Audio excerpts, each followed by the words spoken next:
Hi guys, my name is Jack, and today we are going to review with you another horrible case. Before starting the story, I want to apologize for my bad English. I am not a native speaker. However, I am trying my best for you guys.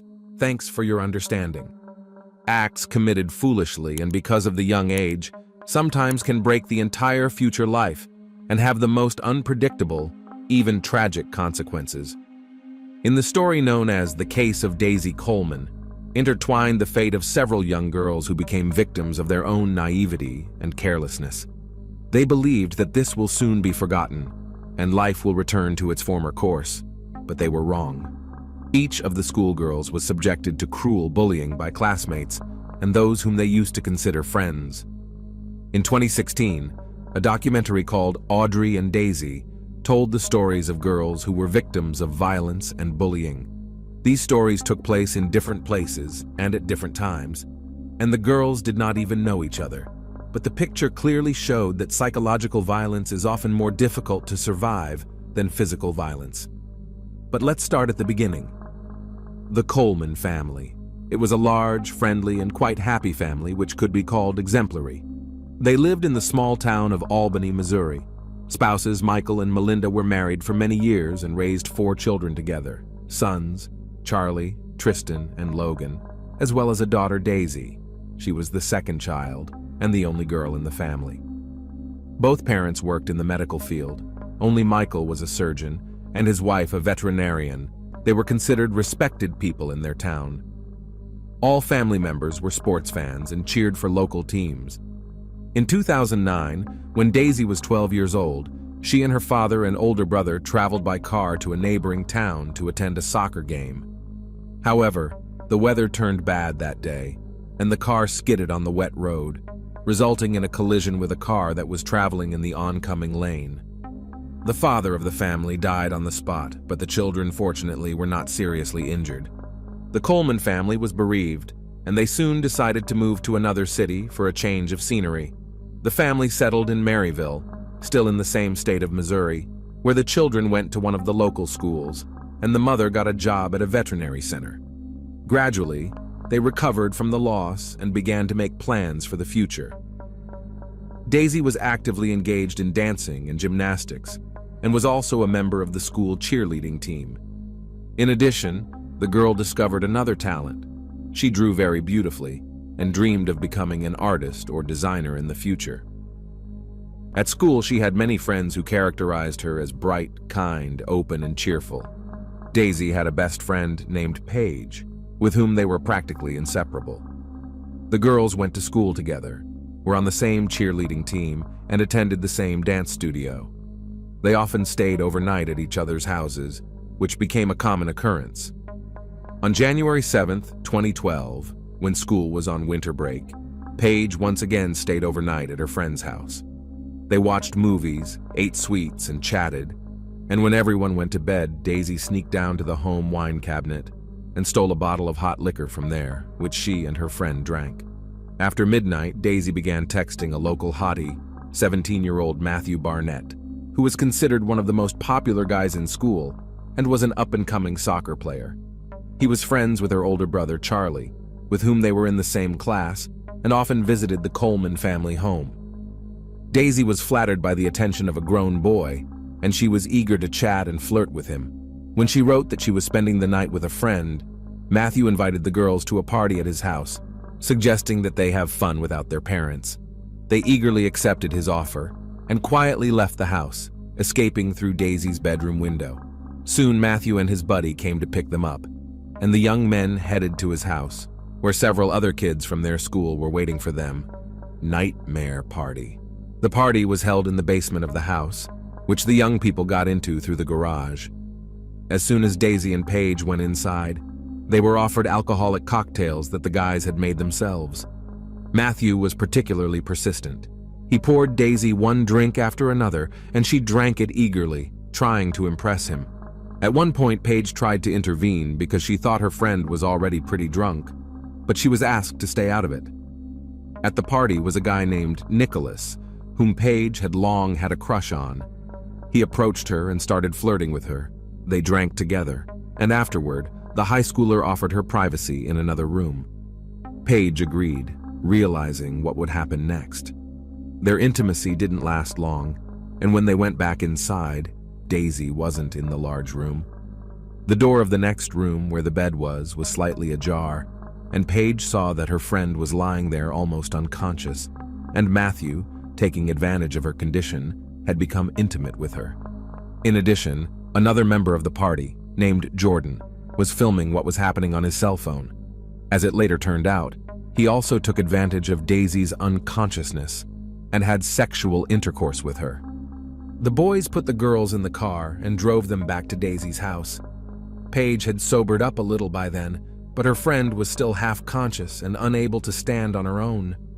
Soon, Daisy started throwing up, and the guys literally dragged her out of the car. While Daisy was vomiting, Matthew tried to gather her hair, but he was not doing a good job. Daisy's hair and clothes ended up soiled. The guys told Paige to go inside, and they would stay with her friend until she sobered up a bit. Paige believed them and went back into the room through the window without waking anyone. She laid down on the bed, and since she was still drunk, fell asleep right away. In fact, the boys tricked Paige, and as soon as she returned to the house, they left Daisy lying on the cold ground on a January night, having first taken off her jacket.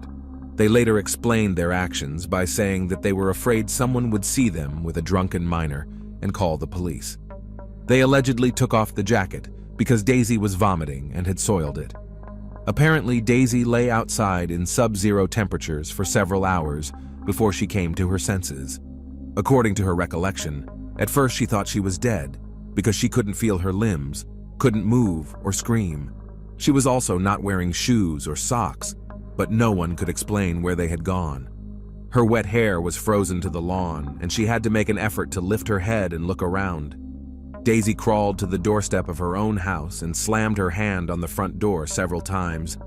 Somehow Maline's mother woke up from the noise and, thinking it was the dog asking to come inside, went to open the door.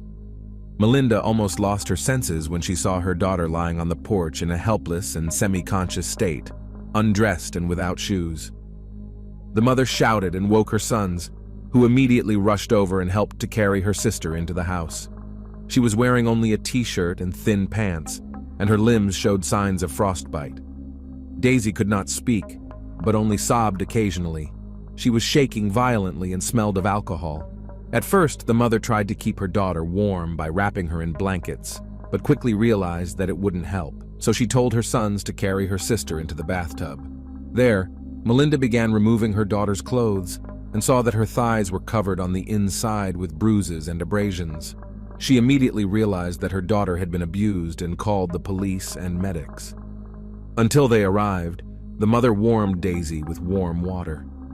As a medical professional, she knew what to do in such cases to avoid harm and minimize the negative effects of frostbite. At the hospital, Daisy's condition raised serious concerns. Tests showed that her blood alcohol level was twice as high as normal. Her body showed signs of frostbite, as well as the consequences of rough intercourse with bruises and lacerations in the perineum. It was impossible to interrogate Daisy because the events of the previous night had been almost completely erased from her memory. Then the police decided to question Paige, who told them everything that had happened to them. The friends admitted that they took a bottle of alcohol in the home bar without permission, hoping that no one would notice it. The contents of the bottle they managed to drink, so when the guys invited them to their home, they were already drunk. Paige had told them about the intimacy and that Jordan had videotaped what Matthew had done to the unconscious Daisy. Now it was necessary to interrogate the guys, study the video, and find the victim's cell phone, which she didn't have with her. After searching the grounds of the house, the police found Daisy's gadget in the snow on the lawn. The phone saved her correspondence with Matthew, which was quite intimate. The very next day, all three boys were taken to the police station for questioning. Matthew confessed that he had organized a party in his house, to which he invited two girls. He confirmed that the girlfriends were already drunk when they came to them, but they, according to him, were aware of their actions, understood what was going on and willingly agreed to everything. At first, Matthew categorically denied that he had bought Daisy a drink, but soon began to confuse his own testimony and confessed that he poured her alcohol to melt the ice in her heart. But he insisted that Daisy was conscious during the intimacy and that it was consensual, using contraception. Matthew went on to say that he drove Daisy and Paige home. Daisy felt sick, she was vomiting, and then he decided to take off her jacket so she wouldn't get dirty. Her shoes, he reasoned, she had taken off by herself for some reason. The young man assured that when he and his friends left, they were sure that Daisy had gone to her house. Jordan admitted that he filmed Matthew and Daisy's intimacy on his phone and even managed to show the video to a few friends, but then decided to delete it. Nicholas also admitted that he and Paige had sexual intercourse and noted that she was okay with it. After questioning, all three guys were taken into custody. Nicholas was the only one who did not deny, cooperated with the police, and confessed to everything, and was the first one who was immediately sent to a juvenile detention center. Detectives found the situation with his friends less clear-cut. The local sheriff sided with Matthew and even praised him for taking the girls home, but the sheriff deliberately omitted the fact that one of the friends was left in the cold in a semi-conscious state, previously undressed. Also, for some unknown reason, the video, which was filmed by Jordan, and which could have helped to shed light on the state in which Daisy was during the intimacy, was not even tried to restore, considering this detail irrelevant. Crucial to the trial was Daisy's testimony, which she gave on the very first day she was in hospital. She did not, as I said, remember the events of that night, but when asked by a police officer whether she herself could have offered intimacy in exchange for alcohol, Daisy allowed for that possibility. Later, Coleman denied this, saying she didn't hear the question and was still not well aware of what was going on. But this verbal trap allowed the charges against Matthew and Jordan to be dropped. In addition, as it turns out, Matthew Barnett's grandfather, who was once a police officer himself and later went into politics and became a state representative, became involved. Moreover, the sheriff, who empathized with the guys, noted in court that he did not consider the girls to be victims at all. In the end, the young men were acquitted and released from the courtroom. Physically, Daisy recovered a few weeks after those terrible events, but mentally, she remained a wreck. Daisy went back to school, hoping to return to a normal life, but instead of support and sympathy, she faced severe peer bullying. Most of the students took the side of the popular handsome Matthew, and Daisy and Paige were called liars and easy girls, ready to give themselves for a bottle of alcohol. Coleman was kicked off the school cheerleading squad and literally became a pariah everywhere she went, even though her brothers tried to stick up for her. Daisy regularly received anonymous calls and texts that were abusive or threatening, and her mother received similar messages. Her best friend and her mother stopped communicating because she was also a victim of bullying and had to transfer to another school. Gradually, Daisy fell into a deep depression, began to avoid any contact with others, and even tried to settle accounts with life. The last straw was the arson of the Coleman's house, after which they finally convinced themselves that it was simply not safe for them to stay in the city, and decided to move to another state, where Daisy could normally finish school. A few years later, when Daisy was already in college, an influential online publication publicized her story, and once again drew public interest in Daisy. This time, however, a host of people across the country, many of whom had experienced something similar, or had also been victims of bullying, stepped forward to speak up for her. And soon, a documentary film, Audrey and Daisy, was made, raising the issue of violence, harassment, and bullying. The second character in the story was a girl named Audrey Pott, who lived in California. A similar story happened to her at about the same young age, after which she also became an outcast. The schoolgirl fell into a depression from which she could no longer get out of, and took her own life. Before leaving, she wrote on her internet page that her life was destroyed, and she saw no point in hanging on to it any longer. This documentary project and the public support it received inspired the Coleman family to continue to fight for justice and get the investigation reopened. This time, Matthew Barnett was still found guilty, but was sentenced to only 4 months of probation, and he also paid the victim a laughable amount of less than $2,000. After graduating from college, Daisy moved to Colorado, where she planned to start her life with a clean slate. She found a use for her talent as an artist, taking a job as a master at a tattoo parlor. At the same time, Daisy was offered to take part in another documentary project, and she readily accepted. For a while, it seemed to her that everything was getting better, but in the summer of 2018, trouble came to her family again. Mom and younger brother Tristan decided to visit Daisy and went to her by car. But on the way to another state, they got into a car accident, as a result of which the young man died on the spot, and Melinda was taken to the hospital with serious injuries. This tragedy undermined Daisy's already unstable emotional state. She became withdrawn again, didn't want to socialize with anyone, and withdrew into herself. On top of that, she learned that she would never be able to have children. She was saved from a desperate step only by her favorite work and creativity, and she reflected her pain and fears in drawings and sketches. Soon, Daisy began to complain that a stranger was stalking her. She again received threatening and abusive messages, but worst of all, he repeatedly came to her house. She began to feel as if a nightmare from her past life had returned to drive her completely insane. Coleman went to the police several times, talking about the mysterious stalker and that she felt threatened by him, but her statements went unheeded. In addition, Daisy discovered that the second key to her house was missing and assumed that the man stalking her had stolen it. On August 4, 2020, police arrived at Daisy's house, called by Melinda. She couldn't reach her daughter and assumed the worst, so she called for help, asking the police to drive over and see if everything was okay.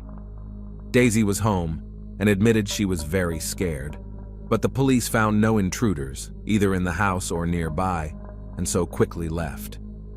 A couple hours later, Daisy called her boyfriend via video link. She was crying, talking about how she couldn't take it anymore, and then pulled a gun out of her desk drawer and shot herself. The guy immediately reported the incident to the emergency services and went to his beloved, but it was too late. Daisy died at the age of 23. Daisy became the third member of the family to pass away prematurely. Her mother, Melinda, couldn't come to terms with the loss. She posted almost daily on social media reminiscing about her daughter, apologizing to her, and saying she wished she could take her pain on herself.